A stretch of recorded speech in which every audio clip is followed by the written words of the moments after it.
Hi, I'm Anna and welcome to the running channel. Today I'm going to be going through our favourite tips to help you recover after a marathon. Whether it's your first or you're a pro at marathons, congratulations on completing the 26.2 mile distance. The soreness you feel is a result of muscle damage, a lot of damage. So hopefully these tips will help you get back into tip-top shape. If you're new around here, we upload 2 new videos every week, so make sure you hit that subscribe button and tap the bell icon so you get notified when we do. It's estimated on average that runners completing a marathon will lose around 2 centimetres of height due to fluid loss and temporarily lose around 2 to 5 kilograms of weight. That's according to the Journal of Medical Science. You've put your body through a lot. As soon as you cross that finish line, you will go from being able to move forward to being incapable of any movement at all. It's as if your legs have gone, right, I've done all that was expected of me and now I'm stopping. But the best thing that you can do is to keep moving. Hopefully you've packed something comfy into your post-race bag as well that you can change into. So shuffle along to collect your bag from the baggage drop. I swear by changing out of my running shoes and into something comfy like flip-flops to give my feet a bit of freedom, and also changing your clothes after hours of being in sweaty gear can feel like heaven. Most runners will have no idea exactly how much liquid they've lost through sweating over the course of a marathon. The best way to look at it though, and to give yourself an idea, is to check the colour of your wee. Pale straw is the ideal colour, so make sure that when you're rehydrating, you're just keeping an eye on what's coming back out as well. Don't try and glug down a whole load of water all in one go. Just sip little and often throughout the rest of the day and the day after too, and that should help you rehydrate. And as tempting as it might be to go to the pub to celebrate afterwards as well, just bear in mind that alcohol is going to dehydrate you. It's a diuretic, so it makes you wee more frequently, so bear that in mind too. If you've sweated a lot during your marathon, you'll probably know about it because you'll be able to taste the salt on your skin or have that really lovely crusty line down the side of your face as well. So it's really important to make sure that you replace the salt and sodium that you've lost through sweating. So you can do that by taking on a sports drink, which might have some higher levels of salt in it, or by eating something like crisps or pretzels. More on food coming up. Your body can only store a limited amount of carbohydrates at any one go, 600 grams in fact of carbohydrates and a bit of fat too. When you're using that up during a marathon, it'll then move on to your liver and your fat cells and start taking energy from there. And of course, you'll have been topping up during your marathon with things like energy gels, etc. So once you've finished your marathon, it's really important to try and rebuild these stores. So when you've done a hard effort, like running 26.2 miles, it's natural for your stomach to feel a little bit queasy. Maybe you won't really fancy eating much, and that's absolutely fine. If you just try and snack on something little just to get a bit of energy in, you can then go big later or even the next day. Something with a high protein content is useful too, to help repair the micro tears that will have happened during the marathon to your muscles. My go-to is chocolate milkshake. I also throw a bit of malt loaf in my recovery bag too. So if you've got those snacks handy in the bag that you've dropped at the baggage drop, for example, then you can snack on those. There's usually some pretty good treats in the goodie bag as well, but just remember, you might not really fancy what you thought you might do after you've run 26.2 miles compared to before you ran. You've possibly been running for 4 hours or even more, so it's really important to make sure that you cool down your muscles gradually.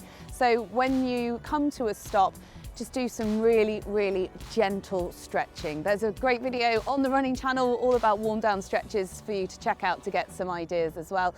You might want to wait until you're under a hot shower to do these stretches, and make sure you hold off on the foam roller for a couple of days too. Be kind to your legs, you've just put them through a lot. Sleep is absolutely vital for recovering. Despite the fact that you'll have just run so far and would expect to be exhausted, Don't be surprised if you actually struggle to get to sleep the night after the marathon. It's a combination of things. You'll be on cloud 9 with endorphins at the success of finally finishing the race that you've been working towards for so long. There'll also be loads of buzzing feelings going around in your head and you're replaying every single moment of it.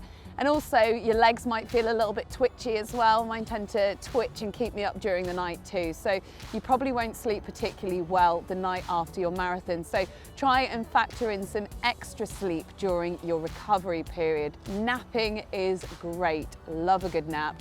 Try and keep them to around 40 minutes max though if you can, because otherwise you might find that you struggle to sleep in the evenings if you sleep too much. And also bear in mind that if you've got an active job, that taking the day off after your marathon might be worth thinking about too. You don't want to be on your feet all day because you'll probably be quite achy.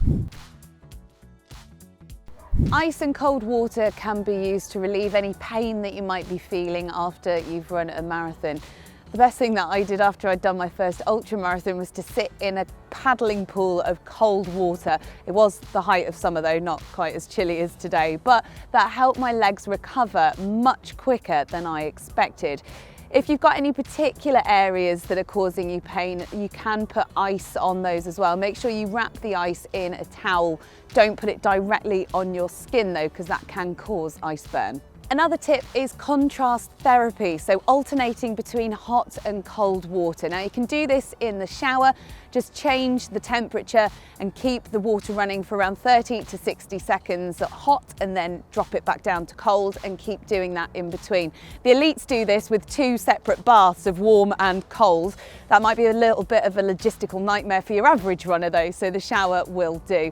Also, you could sit in a hot bath and then put an ice pack on and do it that way if you don't want it to get too confusing. Now the idea behind this is that the hot water will make your blood vessels dilate and the cold water makes them constrict again. So it creates a sort of pump effect to flush out the toxins that build up during exercise. Massage is another thing to consider when it comes to recovering after a marathon. Leave it a couple of days though and give yourself time to replenish your fluids that you've lost and recover a little bit yourself from the demands of the race. Don't be fooled by the notion though that sports massages should be tough and painful.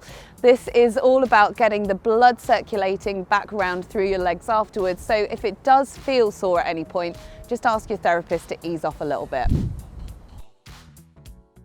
If this is your first marathon, then the last thing that you probably think you're going to want to do after you've run that far is to go back out and run again, especially if your only way down the stairs right now is backwards, clinging onto the banister for dear life.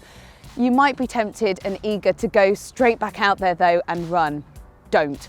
Wait a couple of days. There's a lot to be said for a recovery run, maybe 2 or 3 days after your marathon, but only at a super easy pace and also for only about 20 to 30 minutes or so. But really that does depend on how experienced of a runner you are and how many miles you were used to doing in the build up to the marathon. Elite athletes will take a minimum of 2 weeks recovery after they've raced a marathon. Some may even take 2 weeks completely off any structured training at all. If you do want to go back out and be active, it is great for recovery to keep things moving. But maybe just start off with a walk of around 15 to 20 minutes or so.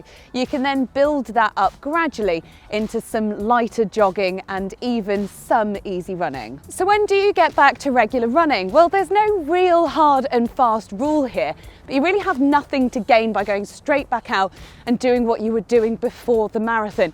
You need to give your body time to heal.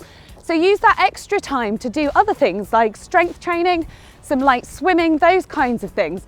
They will all help you with your future running, so don't feel guilty that you're not actually out there doing the running bit yet. We're all different, but do be aware that the marathon blues is a thing. Now, it's completely normal to feel a little bit deflated after you've finished your marathon. You've done nothing but spend your days and weeks and months leading up to it thinking about nothing but race day. So in order to counteract this, why not try and book on a challenge further down the line? Give yourself something to refocus on.